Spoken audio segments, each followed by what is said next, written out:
ሰላም ጤና ይስጥልን ውድ የቻናላችን ተከታታዮች ፕሮግራማችን ቤተሰቦች፣ ይህ አብዲራዋ ቲዩብ ነው።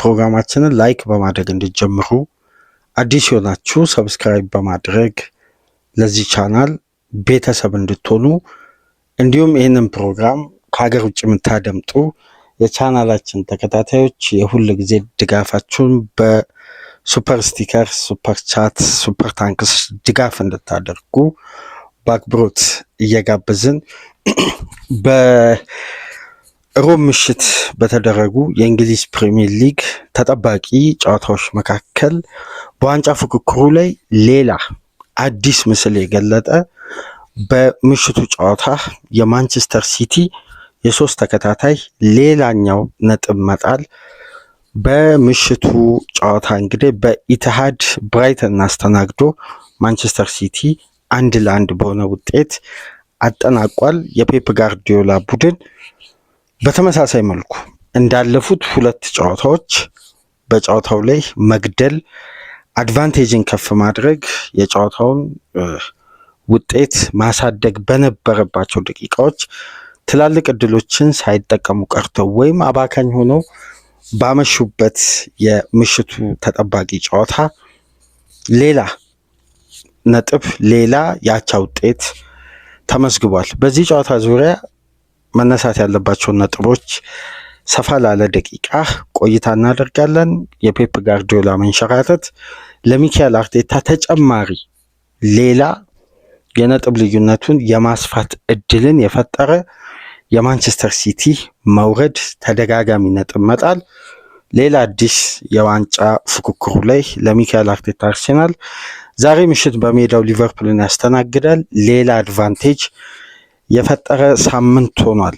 እንግዲህ የማንቸስተር ሲቲ ከሰንደርላንድ ጋር ያለምንም ግብ፣ ከቼልሲ ጋር በኢትሃድ በሜዳው 1-1፣ ትናንት ምሽት ከፋቢያን ሁዝለር ብራይተን ጋር 1-1፣ ተመሳሳይ ውጤት፣ ተመሳሳይ ካራክተር መሻሻል ወይም እድገት ለውጥ ማምጣት ያልቻለው የፔፕ ጋርዲዮላ ማንቸስተር ሲቲ ነጥብ መጣሉን ቀጥሏል። ለሚካኤል አርቴታ የዘንድሮ ሲዝን የበለጠ የተመቻቸበት ውጤት ነው። ሲቲ ብቻ ሳይሆን ሌላኛው በዋንጫ ፉክክሩ ላይ እንዳለ በተደጋጋሚ ሲያሳይ የነበረው ቪላም ወደ ሾለረስ ፓርክ ተጉዞ ከክሪስታል ፓላስ ጋር ያለምንም ግብ ከኦሊቨር ግላስነር ፓላስ ጋር ያለምንም ግብ ተጠናቋል። ሁለቱም ቡድኖች እንግዲህ 2-2 ነጥብ ጥለዋል ትናንት ምሽት።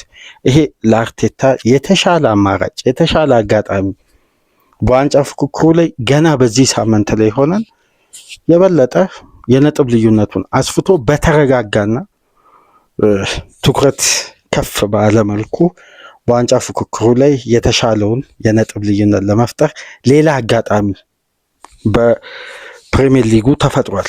የዘንድሮ ሲዝን የአርሴናልና የአርቴታ ሲዝን መሆኑን በሌላ መልኩ የነ ማንቸስተር ሲቲ የነ ቪላ መንሸራተት ተጨማሪ አዲስ ጉልበት፣ ኃይል፣ መነቃቃት የበለጠ የነጥብ ልዩነቱን ለማስፋት ለአርሴናል አመቺ ውጤቶች እየተመዘገቡ ነው።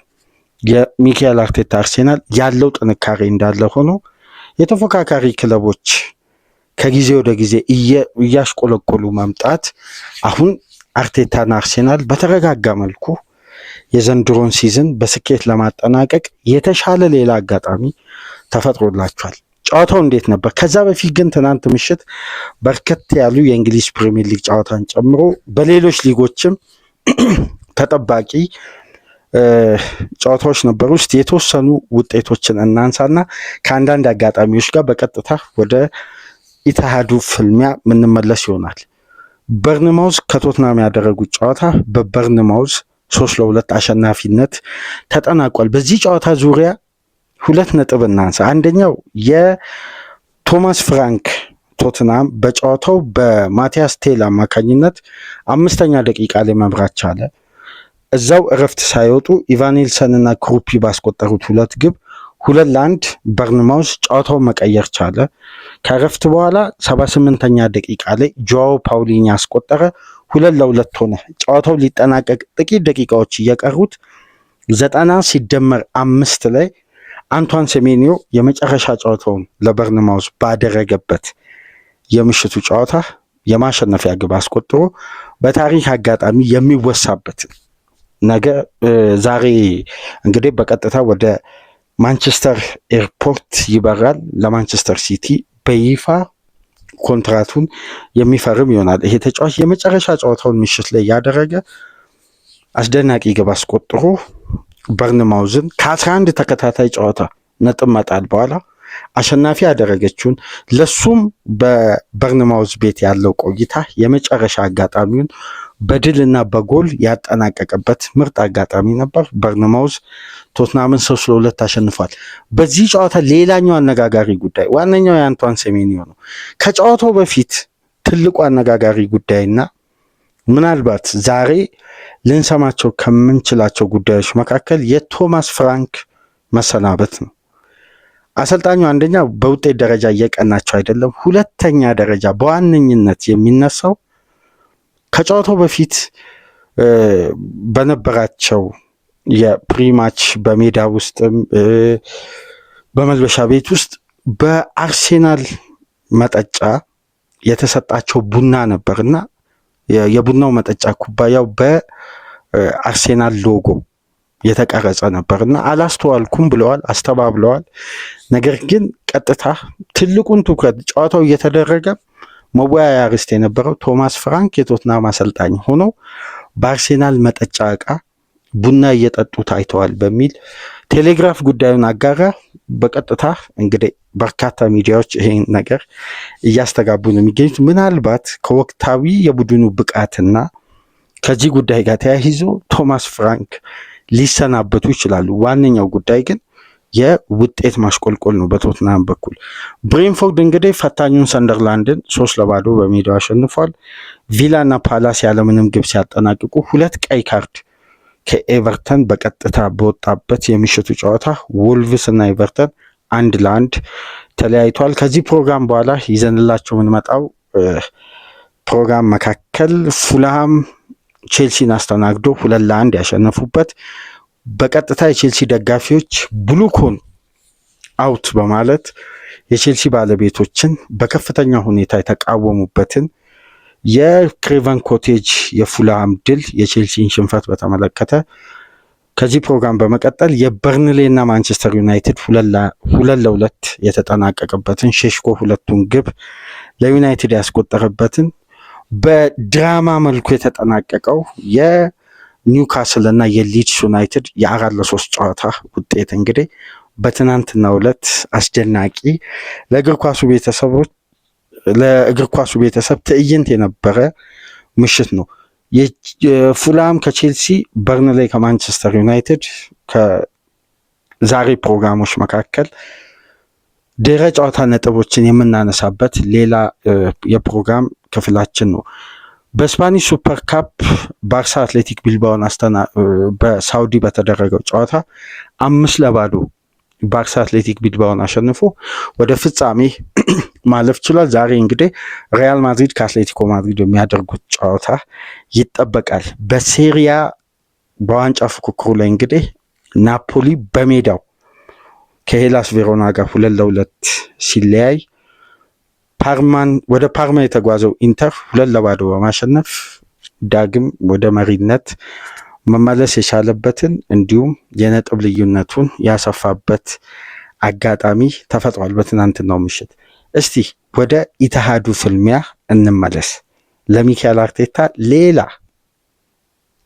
ትልቅ ውጤት በኢትሃድ የተመዘገበበት ፔፕ ጋርዲዮላ ለሶስተኛ ጊዜ ተከታታይ አቻ ውጤት የተመዘገበበት በአሰልጣኝነት ታሪኩ ደግሞ በተመሳሳይ ለሶስተኛ ጊዜ 3 ተከታታይ ጨዋታ ባቻ ውጤት ሲያጠናቅቅ 2017፣ 2023 አሁን ደግሞ በአዲሱ የውድድር ዓመት በፈረንጆቹ አዲስ ዓመት እንደገና ሌላ ያለ ድል የተደረገ የማንቸስተር ሲቲ ተከታታይ በሜዳው በተመሳሳይ ውጤት የማጠናቀቅ 1-1 የተጠናቀቀ ውጤት ነው። ከረፍት በፊት 41ኛ ደቂቃ ላይ ጀርሚ ዶኩ ላይ በተሰራ ጥፋት አንጌል ጎሜዝ ነበር ዶኩ ላይ ፋውል የሰራው። የተገኘችዋን ፍጹም ቅጣት ምት ሃላንድ አስቆጥሮ በአዲሱ ዓመት የመጀመሪያ ግቡን ማስቆጠር የቻለው ሃላንድ በሲቲ ቤት 150ኛው ግብ ሆና የተመዘገበችውን ፍጹም ቅጣት ምት አስቆጠረ። ሲቲ መሪ ማድረግ ቻለ። ከረፍት መልስ 60ኛ ደቂቃ ላይ ካይሮል ሚቶማ አስቆጥሮ ብራይተን 1-1 ያደረገችዋን ግብ የአርሴናል ግብ ሚቶማ አስቆጠረ። እንደውም በምሽቱ የጨዋታ አስተላላፊ ካደመጣችሁ ይሄ ጎል የአርሴናል ጎል ነው ሲል ነበር የዕለቱ የጨዋታ ኮሜንተሪ። እና ዶናሩማ ምንም እድል በሌለው ያን ኳስ ለማዳን በተቸገረበት በግሩም ሁኔታ ሚቶማ አስቆጥሮ የጨዋታውን ውጤት 1-1 አደረገ። ጨዋታው በዛው ውጤት ተጠናቀቀ። ለፔፕ ጋርዲዮላ አሳማሚ ሌላ ምሽት ሆኖ የተጠናቀቀበት ሲቲ ከኖቲንጋም ፎረስት ጋር እየመራ አቻ ተደርጎ ነው እንግዲህ በተጠናቀቀ ደቂቃ ቸርኪ ያስቆጠረው። ከሰንደርላንድ ጋር ግብ አላስቆጠረም። ከቼልሲ ጋር ከረፍት በፊት ራይንደርስ አስቆጠረ። በርካታ ደቂቃ እየመራ 95ኛ ደቂቃ ላይ ግብ አስተናገደ። 1-1 ተጠናቀቀ። ትናንትናም ከረፍት በፊት ቀደም ብሎ ግብ ማስቆጠር ቻለ። ሌላ ያቻ ውጤት ከረፍት በኋላ ተቆጠረበት። ምንድን ነው በሲቲ ቤት ሰሞነኛ የብቃት መውረድ፣ በሜዳ ውስጥ ያለው እንቅስቃሴ ሲቲ እያስመዘገበ ላለው ውጤት አንዱ ማረጋገጫ ነው። የመጀመሪያውና ትልቁ ጉዳይ የተገኙ አጋጣሚዎችን ሲቲ በሚታወቅበት ኳሊቲ ባለው ስታንዳርድ ባለው የተጫዋች የፊት መስመር ጥራት ጨዋታዎችን ያለ መግደል ክፍተት ወይም የተገኙ አጋጣሚዎችን የመቀየር አቅም በሲቲ ቤት በተከታታይ ለ3 ጨዋታ የተስተዋለው ክፍተት በዋነኝነት ይነሳል። ትላልቅ አጋጣሚዎችን ለምሳሌ በጨዋታዎች ሲቲ ክሬት ያደረገው የኤክስጂ በኤክስጂ ሲለካ 2.26 ኤክስጂ ክሬት አድርጎ ግን 1 ግብ ነው ያስቆጠረው፣ እሱንም ከፔናልቲ ነው። ስለዚህ በአጠቃላይ ከፔናልቲ ውጪ የኤክስጂውን መጠን ብንመለከት እንኳን ሲቲ ክሬት ያደረገው ኤክስጂ 2.01 ነው፣ ግን አላስቆጠረም። ይሄ በፔፕ ጋርዲዮላ ቡድን ውስጥ ምናልባት ባለፉት ዓመታት ካለው የቡድኑ ጥንካሬ ተውት፣ አምና በተንሸራተተበት በተዳከመበት የውድድር ዓመት እንኳን በዚህ ደረጃ ኤክስጂዎችን ክሬት እያደረገ ቻንሶችን አያባክን። አሁን ለማንቸስተር ሲቲ ይሄ ጉዳይ አዲስ ምስል ነው፣ አዲስ ካራክተር ነው። በእንዲህ መልኩ የፔፕ ጋርዲዮላ ቡድን ጨዋታን ለማሸነፍ ጨዋታን ለመግደል ውጤትን ለመቀየር ሲቸገር ተመልክተን አናውቅም። ለምሳሌ በትላልቅ ክለቦች የሚወሰድበት ብልጫ ሊኖር ይችላል። ባለፉት ዓመታት ሊቸገር ይችላል ጨዋታን በሰፊ የግብ ልዩነት ለመምራትም ሆነ አድቫንቴጅ ለማስጠበቅ። ግን ከፔፕ ጋርዲዮላ ቡድን ውስጥ ለየት የሚለው ካራክተር ከሌሎች ቡድኖች አንጻር ስንመለከት ጨዋታን የመግደል አቅም ነው። የትኛውም ተጫዋች ግብን የማስቆጠር አቅሙ በተለየ ሁኔታ ይነሳል። አሁን የኳሊቲ ችግር የለም፣ ነገር ግን ጨዋታን የመግደል ጨዋታን ኮንትሮል የማድረግ ጨዋታን የማሸነፍና የተገኘውን አድቫንቴጅ በአግባቡ የመጠቀም ኳሊቲ ከሲቲ አይደንቲቲ ውስጥ እየተላቀቀ መምጣቱን ለ3 ተከታታይ ጨዋታ ተመለከት። አሁን ሲቲ ባለው ጥራት አይደለም፣ ሲቲ በሜዳ ውስጥ ባለው ካራክተር ትላልቅ አደጋዎች እየተፈጠሩ ነው በቡድኑ ላይ። የመጀመሪያው ጉዳይ ሲቲ ግብን ለማስቆጠር የሚጠቀመው የጨዋታ መንገድና ጨዋታን ደግሞ የበለጠ ኮንትሮል አድርጎ ለማሸነፍ የሚመርጠው የጨዋታ ስታይል አሁን ላይ ክለቡን የበለጠ አደጋ ውስጥ እየከተተ ነው። የመጀመሪያው ጉዳይ ተጋጣሚን ከረፍት በፊት በከፍተኛ ሁኔታ በበለጠበት አጋጣሚ የሚያስቆጥሩ የግብ ቁጥር አነስተኛ መሆኑ፣ ከረፍት በኋላ ደግሞ ተጋጣሚ ተጭኖ ሲጫወት ሲቲ በቀላሉ የሚሰበር ወይም የሚከፈት ቡድን መሆኑ ደግሞ ጫናውን ፔፕ ላይ ከፍ አድርጓል።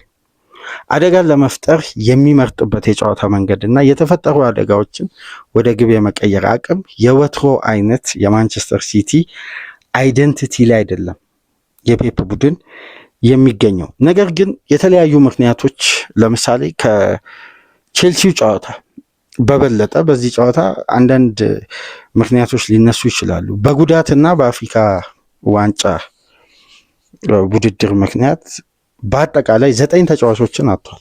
ከዋናው ስብስብ ውስጥ 9 ተጫዋች ማጣት ቀላል አይደለም። እንደ ማንቸስተር ሲቲ ዴብዝ ከተመለከትን 9 ተጫዋች ቀላል አይደለም።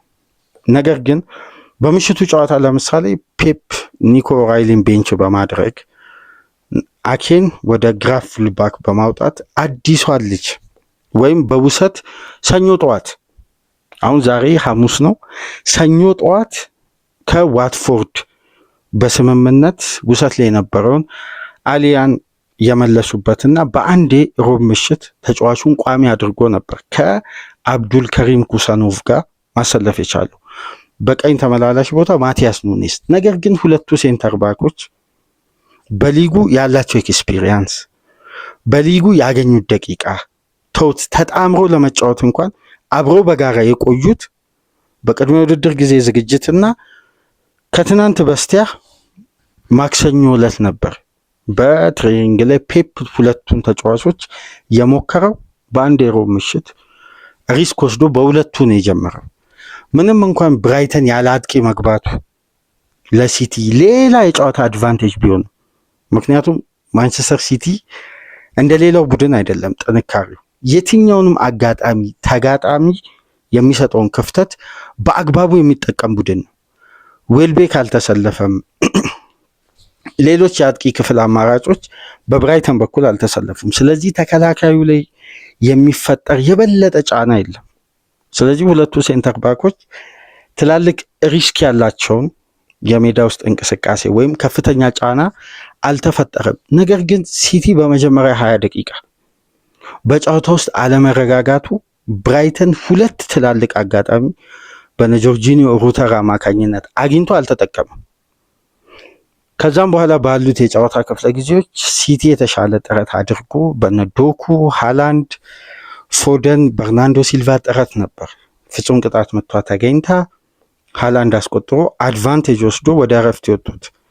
ከእረፍት በኋላ እንግዲህ ፔፕ የኒኮ ጎንዛሌስ ሚቶማ ባስቆጠረው ግብ ላይ በቢልድ አፑ ላይ ቀጥተኛ ተሳትፎ ወይም በስተት የታገዘ ፓስ ስለነበር በፍጥነት ነበር ከዛች እንቅስቃሴ በኋላ ኒኮን በማውጣት ሮድሪን ቀይሮ በማስገባት የቻለው። ከዛም በኋላ እንግዲህ እነ ራያን ቸርኪን በፎደን በተለያዩ ተጫዋቾች ሲቲ ያለውን አማራጭ ሞክሯል። ነገር ግን ሃላንድ በጨዋታው ምናልባት ሊያስወቅሰው የሚችል ሊያስተቸው የሚችል ሁለት ትላልቅ አጋጣሚዎችን ወደ ግብ የመቀየር በሱ ኳሊቲ በሱ አጨራረስ በዘንድሮ የውድድር ዓመት ሲያሳይ የነበረው ንቃትና የአጨራረስ ኳሊቲ ጋር ፍጹም ያልተጠበቀ ሁለት ትላልቅ አጋጣሚዎችን አምክኗል። እነዛ አጋጣሚዎች እንግዲህ ለምሽቱ ውጤት ማጣት በዋነኝነት ሊነሳ ይችላል። በርካታ ጉዳዮች አሉ። ነገር ግን እነዛ ሁለት አጋጣሚዎች በተለይ ራያን ቸርኪ የያሲን አያሪን ከረፍት በኋላ የመጀመሪያ ስህተትና ከረፍት በፊት ቀደም ብሎም ይሄ ራሱ ተጫዋች ያሲን አያሪ ቦክስ ውስጥ ሆኖ በጨዋታን መስርቶ ከራሳቸው የመጫወቻ ክልል ለመውጣት በሚያደርጉት ጥረት ላይ የተሳሳተው ሁለት ጊዜ ነው። በነገራችን ላይ አንዱ አማካይ በጨዋታ ስህተት የሰራው። አሁን የማንቸስተር ሲቲ ትልቁ ጥያቄ ጨዋታን የመግደል ኳሊቲ የወትሮ አይነት አለመሆን፣ ቅድም መግቢያችን ላይ ያነሳ ነው። ያ የገዳይነት ባህሪ በሻምፒዮናነት በርካታ የውድድር ዓመታትን ሲያጠናቅቅ የሲቲ ትልቁ ኳሊቲ አያባክንም እድል፣ የተገኙ አጋጣሚዎችን መግደል ነው። በየትኛውም የጨዋታ እንቅስቃሴ ተጋጣሚ ትልቅ ብልጫም ሊወስድ ይችላል። ሲቲ አንድ አጋጣሚ ይበቃዋል የሚባል ቡድን ነበር። አሁን ግን በተደጋጋሚ አጋጣሚዎች ሁላ ጨዋታን መግደል አልቻለም። ያሲን አያሪ ከረፍት በፊት የሰራው ስህተት ከረፍት በኋላ ራሱ ተጫዋቹ ደገመ። ነገር ግን ሃላንድ አጋጣሚዎችን መቀየር አልቻለም። በተለይ ከረፍት በኋላ ራያን ቸርኪ ሁለት የብራይተን ተጫዋቾችን ጥሎ ያሻገረውን ኳስ ያባከነበት መንገድ ከሃላንድ ስታንዳርድም አጨራረስም አስቆጣሪነትም ፍጹም ያልተጠበቀ የተጫዋቹ ቦክስ ውስጥ ያለው ያ የሃላንድ አውሬ ግብ የማስቆጠር ባህሪ ያልተስተዋለበት ምሽት ነው። ለተከታታይ ጨዋታ ሲቲ በተመሳሳይ ምስል እየተቸገረ ነው። አሁን ከአንድ ግብ በላይ የማያስቆጥር ተጋጣሚ ደግሞ ተጭኖ ከተጫወተ ግብ የሚያስቆጥርበት ቡድን ሆኗል። በእንዲህ አይነት ካራክተር ከሊጉ መሪ አርሴናል ጋር ቢነጻጸር እንኳን ያለው ጋፕ በጣም ሰፊ ነው። ምንም እንኳን ለቀጣይ ጨዋታ የአንቷን ሴሜኒዮን አገልግሎት ቢያገኝም ሲቲ አሁን ያለው ጥራት ራሱ ግብን ለማስቆጠር ከበቂ በላይ ነው። የቡድኑ አጀማመር የተወሰኑ ጨዋታዎች ከጣለ በኋላ የነበረው ካራክተርና ተከታታይ ጨዋታዎችን እያሸነፈ የመጣበት መንገድ፣ አስፈሪነቱ፣ የነዛ ቴክኒሻል ተጫዋቾች ቅንጅት፣ የነበረው ሞቢሊቲ አስደናቂ ነው። እስከ ኖቲንጋም ፎረስት ጨዋታ ድረስ ለምሳሌ የዛሬ ሳምንት ሲቲ በሰንደርላንድ ጨዋታን እስከሚጥል ድረስ ጥሎም ራሱ በዋንጫ ፉክክሩ ላይ ነበር። እስከ ዛሬ ሳምንት ድረስ በዋንጫ ፉክክሩ ላይ ምናልባት የፔፕ ጋርዲዮላ ይሄ ፌብሩዋሪ ወር ከጃንዋሪ አጋማሽ በኋላ ያለው ጊር የበለጠ ከባድ ስለሆነ እየተሰጋ ከሚካኤል አርቴታ አርሴናል አንገት ውስጥ እየተነፈሰ በከባድ አመጣጥ ውስጥ ያለን ቡድን እስከ ዛሬ ሳምንት ድረስ የነበረው ጥንካሬ፣ አስፈሪነት፣ ጨዋታን የመግደል ጨዋታን የማሸነፍ የነበሩት ጥያቄዎች በጣም አነስተኛ ናቸው ከአርሴናል ጥንካሬ አንጻር። ግን አሁን የነበሩ ጥያቄዎች እንዳሉ ሆነው የበለጠ ሌሎች ጥያቄዎች መነሳት ጀምረዋል። ቪላን በዛ በኩል ነጥብ እየጣለ ነው። እዚህ ጋር ደግሞ የሲቲ ያ አስፈሪነት ባህሪ ያ በየትኛውም ደቂቃ ጨዋታ ሊጠናቀቅ ሲቲ 30 ሰከንድ የማሰቢያ ጊዜ ካገኘ እንኳን አንድ ግብ ክሬት ማድረግ የሚችል ስታንዳርድ ነበረው። አሁን የፔፕ ቡድን 41ኛ ደቂቃ ላይ አስቆጥሮ እስከ ጨዋታው 96ኛ ደቂቃ ላይ ግብ ለማስቆጠር ሲቸገር ማየት፣ ያውም ተጋጣሚ የዛን ያክል የመከላከል ባህሪው ጠንካራ ሆኖ ሳይሆን የሲቲ የማጥቃት እድሎችን ከፈጠሩ በኋላ ያለው የመግደል አቅም እንደ ወትሮ አይደለም። አሁን የሲቲ አጫወት ሲስተም ላይ ጥያቄዎች ሊነሱ ይችላሉ። ከምርጥ 11ዱ እንግዲህ ሮቴት ለማድረግ ፔፕ የመረጠበት ውሳኔ፣ ከዛም በኋላ የነበረው የቡድኑ ቅንጅት፣ በአንዳንድ ሚናዎች ደግሞ የቲጃኒ ራይንደርስ ሜዳ ውስጥ ብክነት ሆኖ ለበርካታ ደቂቃ አሁን ከኳስ ንክኪ ርቆ ሜዳን በማካለል ብቻ ያመሸበትም የጨዋታ እንቅስቃሴ የዛን ያክል ነጥሮ እንዳለፉት ጨዋታዎች ልዩነት ሲፈጥርም አልተመለከትንም። ግን ሜዳ ውስጥ የቆየበት ውሳኔ ለፔፕ ከዚህ በፊት ያልተለመደ አይነት ካራክተር፣ ይሄ በወርክ ሬት ተጫዋች ተጋጣሚ የሚፈጥረው ሎድ ለመቋቋም መሞከር፣ ይሄ ታክቲካል ሚሽን የሚሰጠው ኳሶችን ይነጥቃል ወይ አንድ ፓስ ያደርጋል በሽግግር እንቅስቃሴ ላይ፣ ከዛን ከኳስ ውጭ ያሉ ሩጫዎች ናቸው የሚበዙት እና የወትሮን አይነት ያ ፊር ፋክተሩን ሲቲ ያጣ ይመስላል ባለፉት 3 ጨዋታዎች። አንደኛ ግብ የሚያስተናግድ ቡድን መሆኑ ብቻ ሳይሆን በተቃራኒው የማስቆጠር አቅሙ በጣም በሲቲ በኩል እየተዳከመ ከጨዋታ ጨዋታ የምናየው ጉዳይ በሲቲ ቤት ብልጫዎች አሉ። ብልጫ ግን በውጤት አይታገዝም። ብልጫ አለ። ብልጫን ደግሞ በበለጠበት አጋጣሚ መግደል አይችልም። አሁን እነዚህ ጉዳዮች ናቸው በደንብ እየተስተዋሉ ያሉት። አርሴናል ቤት እኮ አርሴናል ጨዋታው ላይ ለምሳሌ ከቪላ ጋር የመጀመሪያ 45 የነበረው የእንቅስቃሴ መዳከምና የቪላ ፔኔትሬሽን በበቂ ሁኔታ የአርሴናልን የሜዳ ውስጥ እንቅስቃሴ መብለጥ ችለዋል።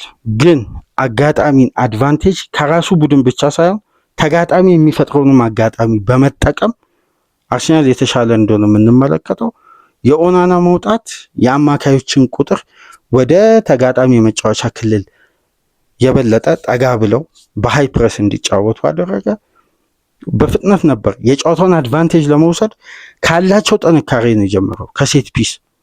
ከዛም በኋላ ግቦቹን ማከታተል ነው የቀጠለውና ከበርንማውዝም ጋር ያየነው በእንዲህ አይነት ካራክተር ነው። 4 ኢላማውን የጠበቀ ሙከራ አደረገ፣ 3ቱን አስቆጠረ። በቃ ጨዋታን የመግደል አቅም ሲቲ 22 ሙከራ አድርጎ 6 ኢላማውን የጠበቀ ግን እነዚህ ሁሉ ክፍት ከሆኑ እንቅስቃሴዎች የተደረጉ ናቸው። የተቆጠረው ግብ ግን ፍጹም ቅጣት ምት ነው። አሁን ይሄ ነው ልዩነቱ። በሲቲ በኩል ያለው ጥንካሬ የወትሮ አይነት ካራክተር አለመሆኑ የነጥብ ልዩነቱ ዛሬ አርሴናል ሊቨርፑልን ካሸነፈ መስፋቱ ወደ 8 ምናምን መስፋቱ አይደለም። በጥንካሬ የመዝለቅ አቅምን ስናይ አርሴናል የበለጠ እድሉ ሰፊ ነው። በዚህ የማሸነፍ ሜንታሊቲ የመቀጠል ባህሪ የትኛው ቡድን ላይ ሊስተዋል ይችላል? ሲቲ አንድ ተንሸራተተ፣ ቀጠለ ለ3 ተከታታይ ጨዋታ። ነገር ግን አርሴናል አንድ ጨዋታ ከቪላ ጋር ተሸነፈ። ከዛም በኋላ የተቀሩትን ሁሉንም ጨዋታ ነው በተከታታይ እያሸነፈ የመጣው። ስለዚህ ሲቲ በሽንፈት አንሸራተት እንጂ ከ3 ጨዋታ ሲቲ ማግኘት ካለበት 9 ነጥብ ያገኘው 3 ነጥብ ነው። እንደውም ምን ይባላል በፕሪሚየር ሊጉ የዋንጫ ፍክክር ላይ 3 ተከታታይ ጨዋታ አቻ ከመውጣት 2 አሸንፎ 1 መሸነፍ ይሻላል። እንደዚህ ብለውም አድቫንቴጅ የሚያነሱም ተንታኞችም አሉ። 1 ጨዋታ ተሸንፎ 2 ማሸነፍ ይቻላል። 3 ጨዋታ አቻ መውጣት በዋንጫ ፍክክሩ ላይ ያንን ቡድን ተፎካካሪ ቡድን ወይ በሊጉ አናት ላይ ያለ ወይም ተከታዩን ቡድን ነው የበለጠ የሚያጠናክረው። አሁን ለአርሴናል 2 አይነት አጋጣሚ ነው በዘንድሮ የውድድር ዓመት ስንመለከት እየተፈጠረ የሚገኘው። ቀደም ብሎ ሲጫወት ጫና ያደርጋል ሲቲ ላይ፣ በኋላ ላይ ሲጫወት ውጤቱን ሰምቶ እንደሚገባ ቡድን አይደለም። የራሱ ሞመንተም ጠብቆ ነው የሚሄደው። በሚመዘገበው ውጤት ላይ ጥገኛ አይሆንም። ከዚህ በፊት የፔፕ ቡድን በ2 አጋጣሚ ዌስትሃምን እና ኖቲንጋምን አሸንፎ በሊጉ አናት ላይ መቀመጥ ችሏል። ከዛም በኋላ ግን አርሴናል በሰጠው ምላሽ እስካሁን ድረስ የዛሬን ጨዋታ ሳያደርግ በ5 ነጥብ ልዩነት አንድ ቀሪ ጨዋታ ያለው ከሊቨርፑል ጋር ዛሬ ምሽት። ስለዚህ እነዚህን ጉዳዮች ስንመለከት በጥንካሬ ለዚህ ነው ዘ ታይትል ፒክቸር የሚለውን እንግሊዘኛ አርዕስት የተጠቀምነው።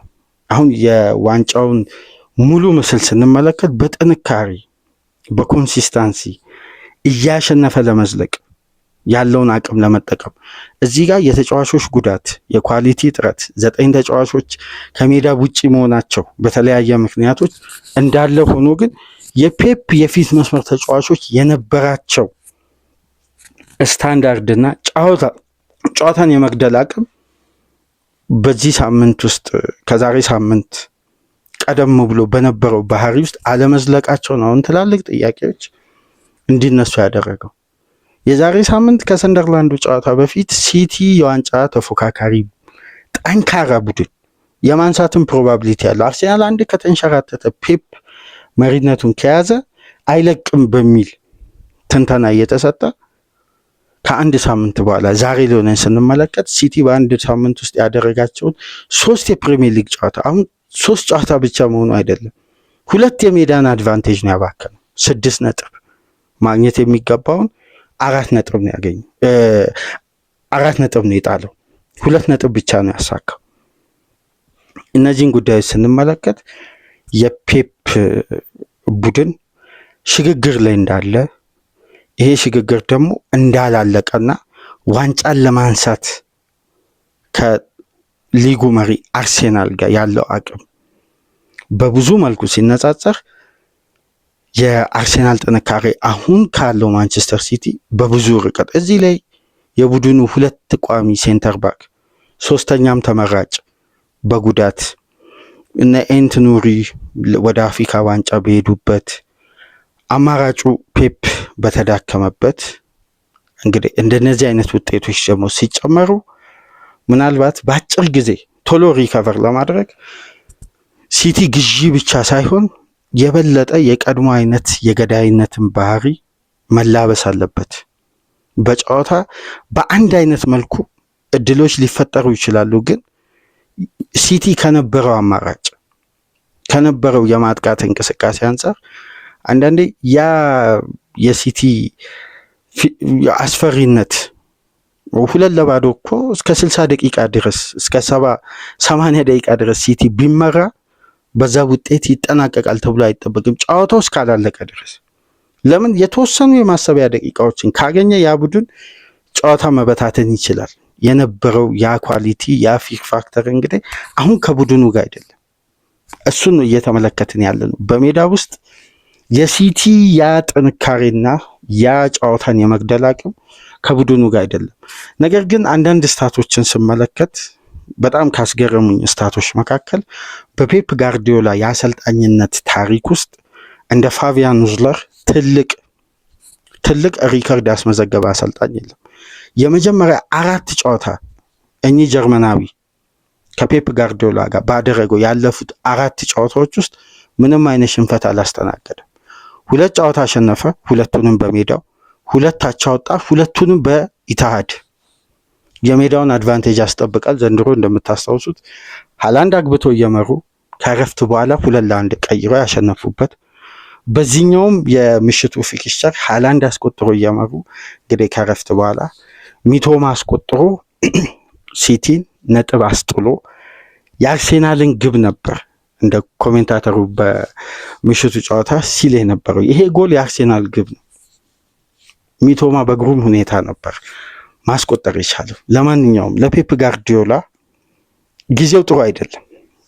አሁን ሴሜኒዮን ብቻ ሳይሆን ማርክ ጌሂ ላይም ገፍተው እንደሄዱ በርካታ ዘገባዎች እየወጡ ነው። ጌሂን የማስፈረም እድል አሁን በማንቸስተር ሲቲ በሚከፍለው ክፍያ መሰረት ያደረገ ነው። ጌሂን ለማስፈረም ሲቲ ከባንክ አካውንቱ የሚያወጣው ብር ነው ወሳኝነቱ። ሊቨርፑልም እስካሁን ድረስ ዝውውሩ ላይ ድጋሚ ያሳየው ምንም አይነት ግንኙነት የለም። ሲቲ ብቻውን የተሻለውን ጥረት እያደረገ ነው። ሙኒክም ተጫዋቹ የሚጠብቀው በሳመር የዝውውር መስኮት ፍሪ ኤጀንት እስከሚሆን ነው። ባርሳ ማድሪድም በተመሳሳይ። ግን ሲቲ አሁን በአንገብጋቢ ሁኔታ ሴንተር ባክ ያስፈልገዋል። 2 ወጣት ሴንተር ባኮችን ይዞ በማታው እንቅስቃሴ በጎን አብዛኛው ጉዳይ ከእድሜያቸው ከኤክስፒሪየንስ ካላቸው ደቂቃ በሊጉ ካላቸው ልምድ በብዙ አንግል ስንመለከት ምርጥ ነው 2 ወጣት ተጫዋቾች። ፔፕ ሪስክ ወስዷል በሁለቱ። ግን ሪስኩ የዛን ያክል ፔፕን ተጋላጭ አላደረገም በብዙ መልኩ። ነገር ግን ከፊት ለፊቱ የበለጠ ጠንካራ ፊክስቸሮች አሉ። አሁን ለምሳሌ ማንቸስተር ሲቲ ወደ ስታንፎርድ ብሪጅ ይሄዳል፣ አንፊልድ ይሄዳል፣ ዋይት ሃርት ሌን ይሄዳል። እነዚህ 3 ጨዋታዎች በራሱ ኦልድ ትራፎርድ ይሄዳል። 4 ከባድ ፊክስቸር አለው። ካሁን በኋላ ባሉት የሊግ ፊክስቸሮች ብቻ እነዚህ 4 ሜዳዎች ይሄዳል። ቀላል ተጋጣሚ አይደለም ለፔፕ ጋርዲዮላ። ፊክስቸሩ ራሱ የሚጠቁመን ሲቲ በጥንካሬው ላይ ያሉ ድክመቶች ያሉ ክፍተቶች ሳይቀረፉ ተጨማሪ ፊክስቸሮች የበለጠ ቡድኑ ላይ አሁን ጫና የሚፈጥር ነው።